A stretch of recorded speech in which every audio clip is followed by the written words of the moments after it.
నమస్తే అండి. నెయ్యి ఎంత ఈజీగా చేసుకోవచ్చో ఇప్పుడైతే చూపిస్తున్నాను.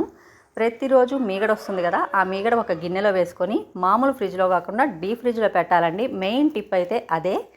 డీప్ ఫ్రిడ్జ్లో పెట్టుకున్న దాన్ని మనం చిలుక్కోవాలనుకున్న రోజు నైటు తీసి పెట్టుకున్నాం అనుకోండి, బయట ఉదయం చిలుక్కోవాలి. లేదు సాయంత్రం చిలుక్కుంటాం అనుకుంటే మార్నింగ్ తీసి బయట పెట్టేసుకోండి.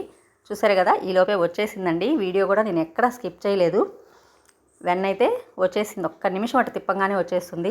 ఆ తర్వాత కూలింగ్ వాటర్ పోసేసుకొని అది కూడా దాంట్లో నుంచి తీసినప్పుడు ఎలాగూ వెన్న కడిగినట్లు అవుతుంది కదా, అందుకని వాటర్ వేసుకోవాలి. చూసారు కదా, ఇంకా వెన్న తీసి కాసుకోవడమేనండి. చాలామంది మిక్సీలో వేసుకుంటున్నారు. అదైతే జార్ క్లీనింగ్ అయితే కొంచెం కష్టం అండి. ఆ బ్లేడ్లన్నీ క్లీన్ చేసుకోవడం, ఆ జిడ్డంతా పోవాలంటే ఒక్కసారి ఈ విధంగా అయితే ట్రై చేసి చూడండి. మీకు ఎలా వచ్చిందో కామెంట్ సెక్షన్లో అయితే కామెంట్ చేయండి. మన వీడియో కనుక నచ్చినట్లయితే లైక్ చేయండి. మన ఛానల్ని సబ్స్క్రైబ్ చేసుకోవడం మాత్రం మర్చిపోకండి. Thank you.